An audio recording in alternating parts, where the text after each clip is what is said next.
So hello guys, this और संदीप भैया and welcome back to set time bound goal. तो guys, कैसी चल रही है जेई मेन 2024 की प्रिपरेशन? आई होप आप लोगों की तैयारी अच्छी चल रही होगी और वीडियो आपकी प्रिपरेशन को बूस्ट करने के लिए है, आपको ये बताने के लिए है कि आपको एटलीस्ट कितने मार्क्स को टारगेट करके रखना चाहिए या कितने परसेंटाइल को टारगेट करके रखना चाहिए ताकि आपका एडमिशन टॉप 10 एनआईटीज में हो जाए। अब सीएससी के लिए कितना परसेंटाइल या कितना मार्क्स अपने को चाहिए, या फिर अदर ब्रांचेस जस्ट एंट्री के लिए कितना मार्क्स या कितना परसेंटाइल चाहिए, इसी के बारे में हम डिस्कस करेंगे। और जो लोग वीडियो रिजल्ट आने के बाद देख रहे हैं, तो गाइज अगर आपकी परसेंटाइल मैं जो बता रहा हूं इसके विद इन अलाइन कर रहा है, तो आप निश्चिंत हो जाइए और आपको काउंसलिंग में बैठना है, जोसा और सीसैप की काउंसलिंग में बैठना है। और आई होप कि आपको जो मैं कॉलेजेस बता रहा हूं वो कॉलेजेस आपको मिल जाएं, अगर उसके अप्रॉक्स आपका परसेंटाइल है तो चलिए गाइस, शुरू करते हैं इस वीडियो को। सबसे पहले हम बात कर लेते हैं कि भाई साहब मिनिमम परसेंटाइल कितना होना चाहिए टॉप 10 के टॉप 10 एनआईटीज के लिए, और उस परसेंटाइल को अचीव करने के लिए मिनिमम हमें अभी अपने एग्जाम में मार्क्स कितने लेके आने चाहिए, क्योंकि अभी अपने को नहीं पता है कितना परसेंटाइल मेरा आएगा, लेकिन हमें ये पता है कि मैं कितना मार्क्स लेकर आना आना चाहता हूं, मेरा टारगेट क्या है। अगर किसी बंदे का 200 मार्क्स का टारगेट है तो उस पर कितना परसेंटाइल बन जाएगा, और उस परसेंटाइल के अकॉर्डिंग उसको कौन सी एनआईटीज में कौन सा ब्रांच मिल सकता है, इसी के बारे में मेनली डिस्कशन है। और काफी मतलब ठीक ठाक एक्यूरेट डेटा है। पहले हम बात कर लेते हैं कि जे एडवांस को क्लियर करने के लिए जो लास्ट पिछले 4-5 साल के जो लास्ट साल थे, जो अपने बीते हुए साल है, उसमें जेई एडवांस के लिए कितना कट ऑफ रहा, मतलब जेई मेंस का कट ऑफ कितना रहा।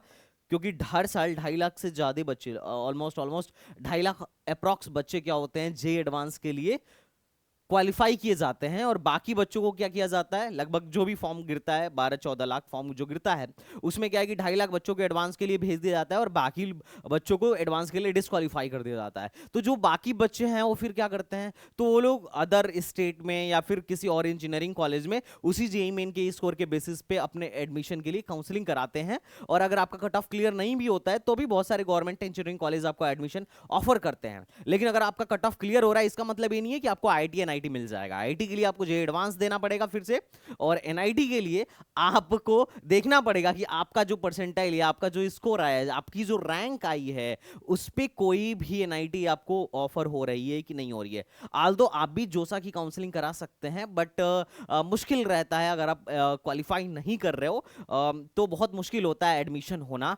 इवन अगर आप क्वालिफाई कर रहे हो तो भी बहुत मुश्किल होता है एडमिशन होना। ये डिपेंड करता है, आपका जो एडमिशन होता है आपके रैंक के बेसिस पे होता है, जितना बढ़िया रैंक उतना बढ़िया कॉलेज। ओके, तो अगर मैं पिछले कुछ वर्षों के हिसाब से कट ऑफ की बात करूं, तो देखो 2020 में टोटल जनवरी और अप्रैल अटेम्प्ट मिला के लगभग लगभग 11 लाख के आसपास, 11 लाख से ज्यादा बच्चों ने फॉर्म भरा था। 2021 कोविड का पीरियड था तो 9.3 लाख लोगों ने फॉर्म भरा था दोनों अटेम्प्ट मिला के। और 2022 में 10 लाख लोगों ने फॉर्म भरा था, और 2023 में फिर से ग्राफ अपना बढ़ गया था, लगभग 11 लाख से ज्यादा लोगों ने फॉर्म भरा था। अब तुम देखो, अगर देखो 2020 में 11 लाख लोगों ने फॉर्म भरा था और उस टाइम पे भी अपनी परसेंटाइल 90 प्लस गई थी, और 2023 में भी 90 प्लस गई थी। लेकिन ताज्जुब की बात यह है कि 2024 में 14-14.5 लाख लोगों ने सिर्फ और सिर्फ जनवरी अटेम्प्ट के लिए फॉर्म अप्लाई किया है, जनवरी अटेम्प्ट के लिए अप्लाई किया। अच्छा, ये लोग बैठे थे, इसमें से जनवरी अटेम्प्ट में 14.5 लोगों ने अप्लाई किया है, मान के चलो ऐसे 13.5 लाख के तकरीबन तकरीबन लोग एग्जाम देने पहुंच भी जाएंगे। और अप्रैल अटेम्प्ट को अगर मिलाया जाए और दोनों में यूनिक कैंडिडेट्स अगर देखा जाए, तो तुम मान के चलना 15 लाख प्लस डेटा जाएगा।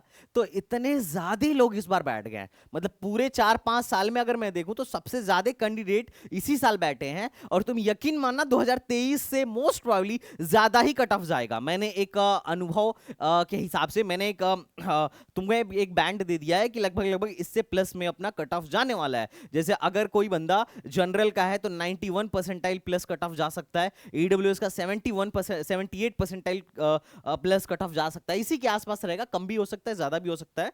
ठीक है, और अगर मैं बात करूं ओबीसी का तो 75, और एससी एसटी 50 से 55 के बीच जा सकता है, और एसटी का 35 से 45 के बीच में जा सकता है। तुम्हें एक अंदाजा लग जाएगा। देखो 2020 में नंबर ऑफ कैंडिडेट्स और 2023 में number of candidates almost almost equal थे। और यहाँ पे देखो, यहाँ पे एससी का 50 परसेंटाइल था, और 2023 में भी 51 परसेंटाइल था, और 2022 में 72.8 ऑलमोस्ट 73 के आसपास का था, और इसका भी 73 था। और ईडब्ल्यूएस 70 था, और इस बार 75 कट ऑफ गया है। अब पिछली बार उस टाइम पे क्या हुआ था ना, ईडब्ल्यूएस 2019 में ईडब्ल्यूएस न्यू आया था, तो सबके पास ईडब्ल्यूएस था नहीं। लेकिन 2023 में तो ऑलमोस्ट मोस्टली लोगों ने क्या करा था, ईडब्ल्यूएस बना दिया था। तो ईडब्ल्यूएस में ही तुम्हें ज्यादा फर्क थोड़ा सा देखने को मिला। रीजन ये था कि ज्यादातर लोग 2020 में ईडब्ल्यूएस से अवेयर नहीं थे, उन्होंने ईडब्ल्यूएस बनवाया नहीं था, बाकी ऑलमोस्ट कट ऑफ सेम थे। अब चूंकि इस बार फॉर्म नंबर ऑफ कैंडिडेट्स इससे ज्यादा अपीयर हो रहे हैं, तो ऑब्वियस ही स्वाभाविक सी बात है कि कट ऑफ इससे ज्यादा जाने का चांस है। ये बात तो तुम मान के चलना, ठीक है।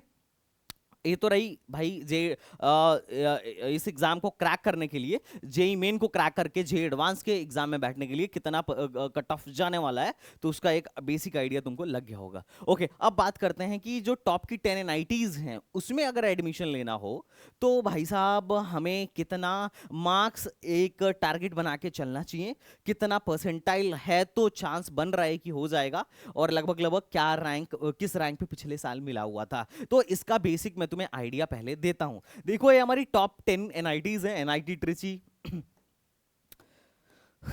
NIT Trichy, NIT Warangal, NIT Surathkal, NIT Rourkela, NIT Allahabad, NIT Calicut, NIT Raipur, NIT Durgapur, NIT Nagpur, NIT Surat और एनआईटी कुरुक्षेत्र।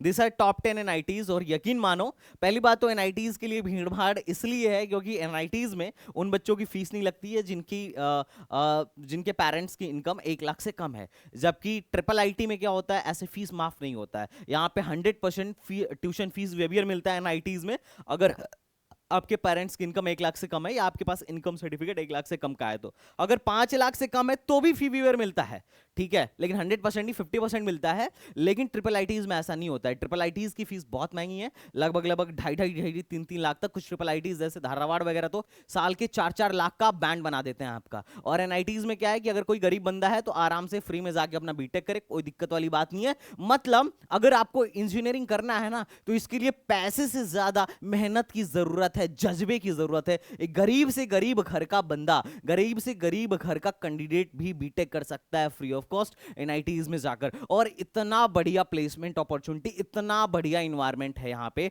मतलब तुम अगर इनका कट ऑफ देखोगे, इनका प्लेसमेंट देखोगे कंप्यूटर साइंस का, तो 22 लाख का तो एवरेज इनका प्लेसमेंट है। वही तुम जब स्टेट यूनिवर्सिटीज में आते हो तो ऐसे 5-6 लाख की एवरेज प्लेसमेंट हो जाती है, 5-6 लाख का एवरेज पैकेज हो जाता है उसी कंप्यूटर साइंस का। तो इतना बड़ा फर्क पड़ता है। ये अपने इंडिया के टॉप बेस्ट इंजीनियरिंग कॉलेज में से एक है, और इनका कट ऑफ तुम्हारे सामने है। अगर अब मैंने यहाँ पे जो कट ऑफ लिखा है 2023, ये जो रैंक मैंने लिखा हुआ है, ये 2023 का डेटा उठाया था।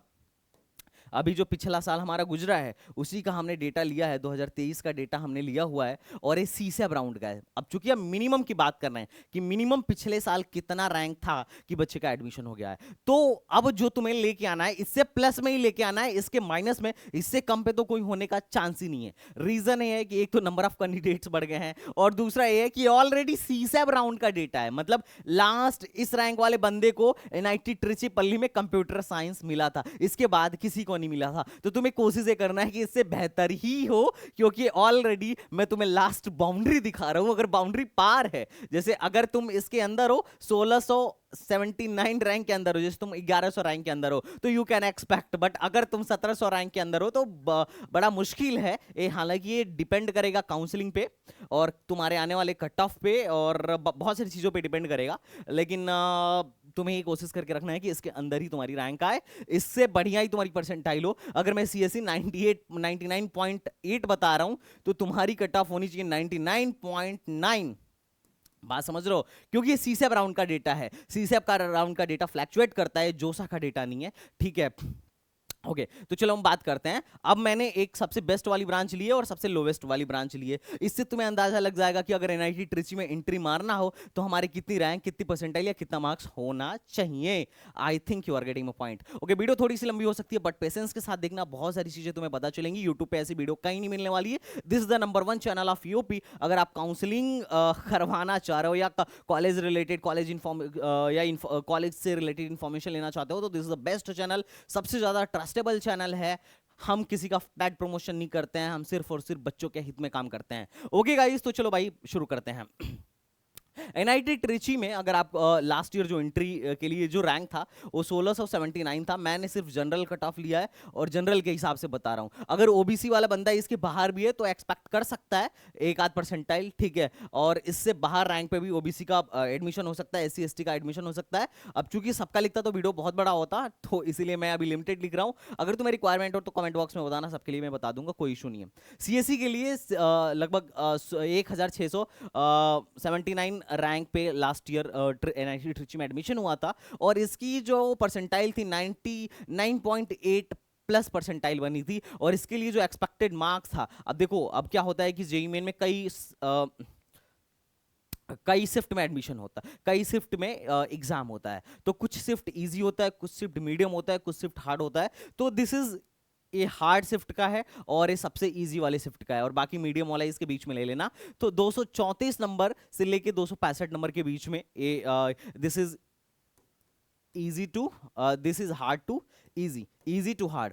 अगर जो इजी वाले शिफ्ट में पढ़ा होगा लगभग लगभग 265 के आसपास उसके मार्क्स रहे होंगे और जो हार्ड शिफ्ट में पढ़ा होगा वो 234 मार्क्स के अप्रॉक्स में होगा। अगर मैं सबसे लोवेस्ट ब्रांच की बात करूं जहां पे अगर तुम्हें एनआईटी ट्रिची में एडमिशन लेना हो तो जो सबसे कम कट ऑफ जाती है वो प्रोडक्शन इंजीनियरिंग की जाती है और इसमें इसकी जो कट ऑफ गई थी 27,961 गई थी। मैं अदर स्टेट की बात कर रहा हूँ, होम स्टेट की बात नहीं कर रहा, ध्यान रखना।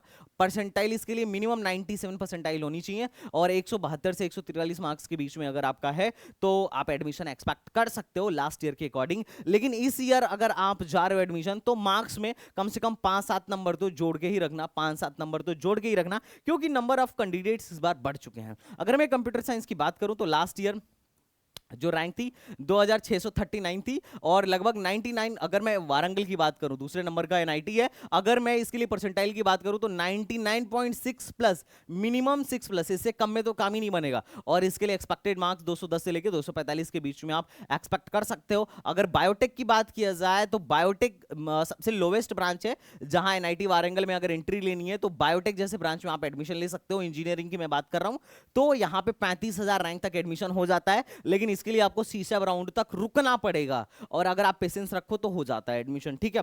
तो अगर मैं इसके लिए मैं बात करूं तो 96.2 परसेंटाइल तक एडमिशन हो गया था और इसके लिए एक्सपेक्टेड मार्क्स 160 से 136 के बीच में है। अगर मैं एनआईटी सूरतकल की बात करूं तो सीएससी जो है भाई साहब आपका लगभग 23.02 रैंक, मतलब 2302 रैंक तक लास्ट ईयर एनआईटी सूरतकल में सीएससी बंद हो गया था और इसके लिए एक्सपेक्टेड परसेंटाइल 99.7 है और एक्सपेक्टेड मार्क्स 225 से 260 के बीच में होने वाला है। एक बात तुम गौर फरमाना कि एनआईटी वारंगल से ज्यादा लोग एनआईटी सूरतकल को चाह रहे हैं आजकल, और ये पिछले कई सालों से ऐसा डेटा, पहले एनआईटी ट्रिची के बाद एनआईटी वारंगल का नंबर आता था, अभी जो है एनआईटी ट्रिची के बाद लोग एनआईटी सूरतकल की तरफ भाग रहे हैं। तुम कट ऑफ से आइडिया लगा सकते हो। यहाँ पे जो लास्ट थी वो थी माइनिंग में जो एडमिशन हुआ था 38,000 रैंक तक एडमिशन हुआ था और 38,000 रैंक तक के लिए 96 परसेंटाइल अपने को अपनी आनी चाहिए, 96 परसेंटाइल प्लस अपनी आनी चाहिए। और यहाँ पे जो मार्क्स है 133 से 156 मार्क्स तक,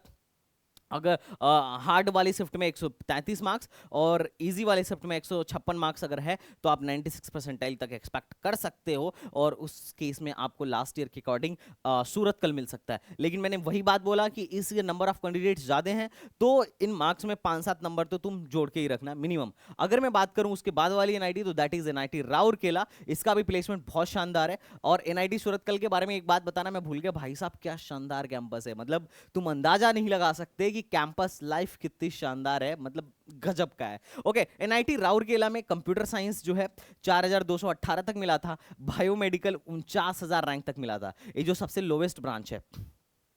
और इसमें जो जिस परसेंटाइल तक अपना एडमिशन क्या कहते हैं कि अगर मैं अपने एडमिशन की बात करूं तो कम से कम 99.5 परसेंटाइल प्लस होना चाहिए एनआईटी राउरकेला में, तभी तुम एक्सपेक्ट कर सकते हो। इससे कम में तो बड़ा एक्सपेक्टेशन बड़ा मुश्किल है, क्योंकि ऑलरेडी ये डेटा सीसैब राउंड का है, मतलब मिनिमम कट ऑफ है, इससे ज्यादा ही होना चाहिए तभी तुम्हारा एडमिशन होगा। अगर मैं एक्सपेक्टेड मार्क्स की बात करूं तो 206 से लेके 240 के बीच में लास्ट ईयर के अकॉर्डिंग इजी टू हार्ड में रहा था। ओके, बायोमेडिकल की बात किया जाए तो बायोमेडिकल 95.8 परसेंटाइल प्लस पे मिला था और 49,000 रैंक पे ही मिला था।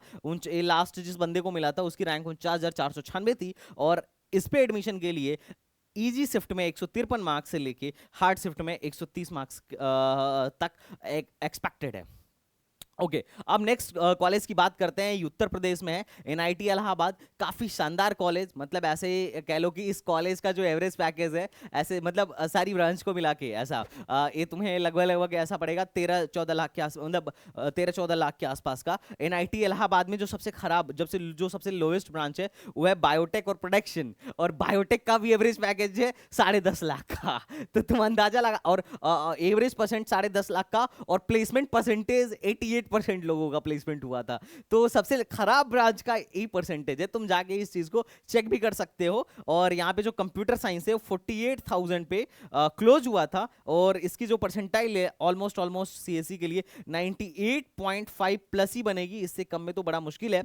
और मार्क्स तुम अपना एक्सपेक्ट कर सकते हो 210 से 235 तक लास्ट ईयर के हिसाब से। पर अगर तुम इस साल जा रहे हो तो तुम ऐसा एक्सपेक्ट करना कि 220 से लेके 240 तक, ठीक है, 240 तक।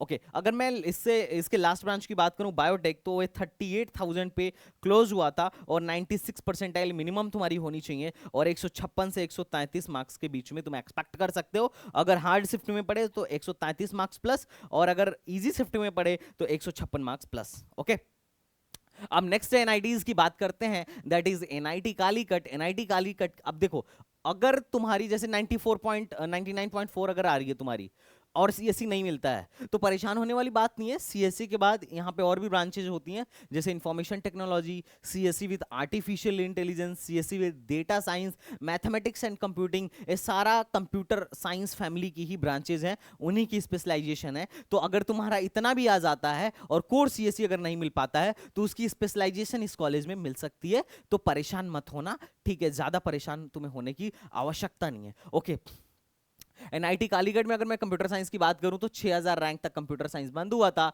और परसेंटाइल मिनिमम 99.4 प्लस होना चाहिए, इससे कम में काम नहीं बनने वाला है। अगर इससे कम है तो इसके स्पेशलाइजेशन में तुम जाके देख सकते हो, और 200 से लेकर 230 मार्क्स के बीच भी तुम एनआईटी कालीगढ़ एक्सपेक्ट कर सकते हो। अगर इजी शिफ्ट में पढ़े तो 230 और हार्ड शिफ्ट में पढ़े तो 200 प्लस, इससे प्लस ही रखना, इससे कम में मुझे नहीं लगता कि बात बनने वाली है, क्योंकि ऑलरेडी मैं बाउंड्री के डेटा को बता रहा हूं जो लास्ट ईयर मिला हुआ था। ओके, अब इसमें जो सबसे लोएस्ट रैंक पे मिलने वाला ब्रांच है वो है मटेरियल साइंस। मटेरियल साइंस तुम्हें लगभग 43,000 तक मिल जाता है, और इसके लिए जो रिक्वायर्ड परसेंटाइल है 95.34 प्लस ही होना चाहिए, उससे कम में चांस नहीं बनने वाला है। और इसके लिए जो मार्क्स चाहिए भाई साहब 150, एक अगर तुम टफ शिफ्ट में पढ़े तो 150, इजी शिफ्ट में पढ़े तो 150, और हार्ड शिफ्ट में पढ़े तो 126 प्लस, इससे प्लस ही मान के चलना, इससे कम में काम नहीं बनने वाला है।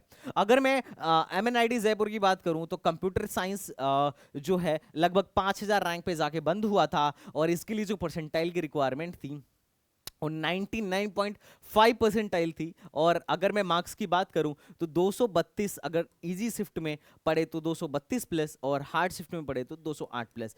अब एमएनआईटी जयपुर भी काफी शानदार कॉलेज है, जयपुर में ही है, pink city. Okay, NIT Nagpur की बात किया जाए तो दैट इज कंप्यूटर साइंस, इसका लगभग 7,859 पे जाके इस रैंक पे जाके बंद हुआ था जनरल कैंडिडेट अदर स्टेट के लिए, और 99.1 परसेंटाइल। और मार्क्स जो है तुम्हारे लगभग अगर इजी शिफ्ट में पढ़े तो तुम्हारे 220, और हार्ड शिफ्ट में पढ़े तो 190 प्लस ही होने चाहिए। यहाँ की जो सबसे लो रैंक पे मिलने वाली ब्रांच है दैट इज माइनिंग, और इसमें जो अगर मैं रैंक की बात करूं तो यहाँ पे 58,000 रैंक तक एडमिशन हो गया था। और परसेंटाइल कितनी बनी भाई, 94 परसेंटाइल पे 94 परसेंटाइल प्लस ही होनी चाहिए इसके लिए, अगर 58,000 तुम्हारी रैंक आ रही है तो। और मार्क्स एक एटलीस्ट हार्ड शिफ्ट में हो तो 112 प्लस, और टफ शिफ्ट में हो तो हार्ड शिफ्ट में हो तो 112 प्लस, और इजी शिफ्ट में हो तो 138 प्लस या 140 प्लस, मतलब 5-10 नंबर जोड़ के ही चलना, कम में काम नहीं बनने वाला है। अगर मैं एनआईटी सूरत की बात करूं, एनआईटी सूरत में कंप्यूटर साइंस 10,000 रैंक तक मिला था, और इसमें जो एडमिशन हुआ था 98.9, इसको भी 99 परसेंटाइल ही मान लो। 99 परसेंटाइल से कम में तो टॉप 10 में एडमिशन पॉसिबल ही नहीं है।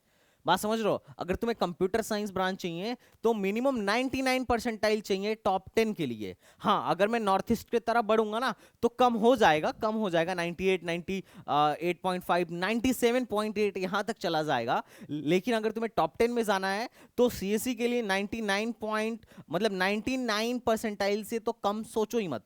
99 परसेंटाइल से कम का कोई चांस नहीं है, 99 परसेंटाइल प्लस ही सोचना अगर तुम टॉप 10 एनआईटीज को टारगेट कर रहे हो तो। एनआईटी सूरत में जो सबसे लोवेस्ट मिला था वो केमिकल इंजीनियरिंग मिला था, और 42,000 रैंक तक यहाँ पे एडमिशन हुआ था, और इसके लिए 95.4 परसेंटाइल अपनी रैंक चाहिए, है ना।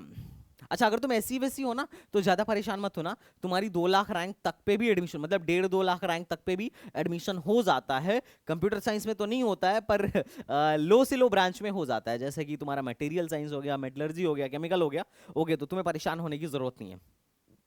एनआईटी सूरत जो है 1.5 लाख, अगर तुम इजी शिफ्ट में हो तो 150 मार्क्स, और टफ शिफ्ट में हो तो 126 मार्क्स प्लस का टारगेट रखना चाहिए। अगर मैं एनआईटी कुरुक्षेत्र की बात करूं तो कंप्यूटर साइंस तुम्हें 81,000 रैंक पे मिल जाएगी, और इसके लिए 99 परसेंटाइल की रिक्वायरमेंट है, और प्रोडक्शन के लिए 99 परसेंटाइल प्लस की रिक्वायरमेंट है, और इजी शिफ्ट में हो तो 215 मार्क्स टारगेट करके, 215 से ज़्यादा ही टारगेट करके चलना, और हार्ड शिफ्ट में हो तो 190 प्लस टारगेट करके चलना।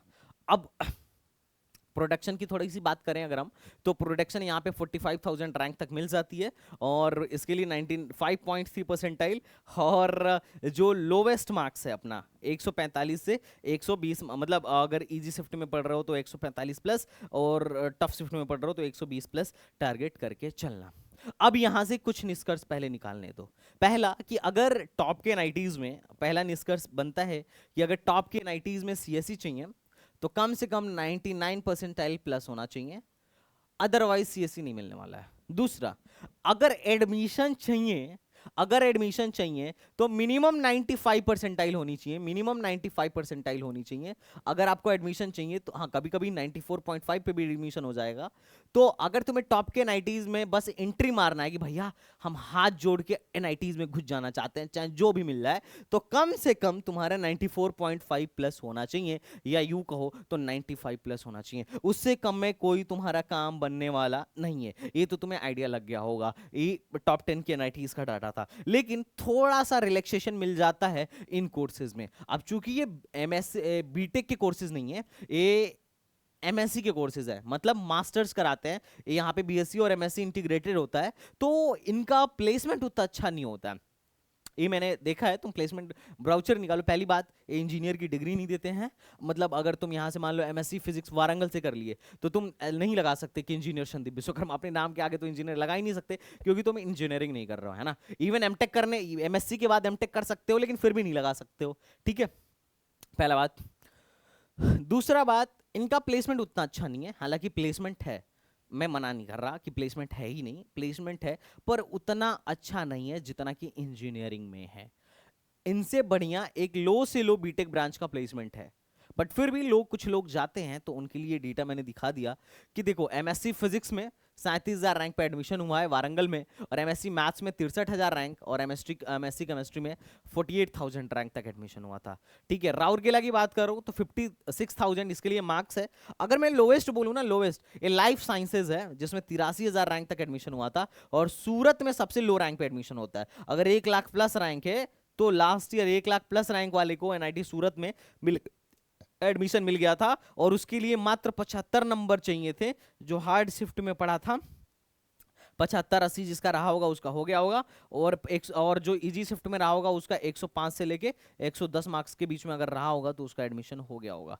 बात समझ रहे हो? और सेम एनआईटी मैथ्स के लिए भी 85, मतलब लगभग जिसका 100 मार्क्स प्लस आ जाता है, जिसका 100 मार्क्स प्लस आ जाता है, तो मोटा मोटी मान के चलो उसको एनआईटी सूरत में एडमिशन हो जाएगा। और अगर 110 मार्क्स प्लस आ जाता है या 115 मार्क्स प्लस आ जाता है तो तुम चांस रख सकते हो एनआईटी राउरकेला का। और अगर तुम्हारे 125 मार्क्स प्लस आ जाते हैं, 125 मार्क्स प्लस आ जाते हैं, तो तुम एनआईटी वारंगल तक को टारगेट कर सकते हो सीसैब राउंड में, अगर तुम बैठो और तुम्हारी किस्मत साथ दे दे तो 100 एनआईटी वारंगल में भी तुम एमएससी के लिए टारगेट कर सकते हो। तो बेसिकली यही है भाई साहब, इससे आपको आइडिया लग गया होगा कि किस रैंक तक एडमिशन हो जाता है किस में, अगर मतलब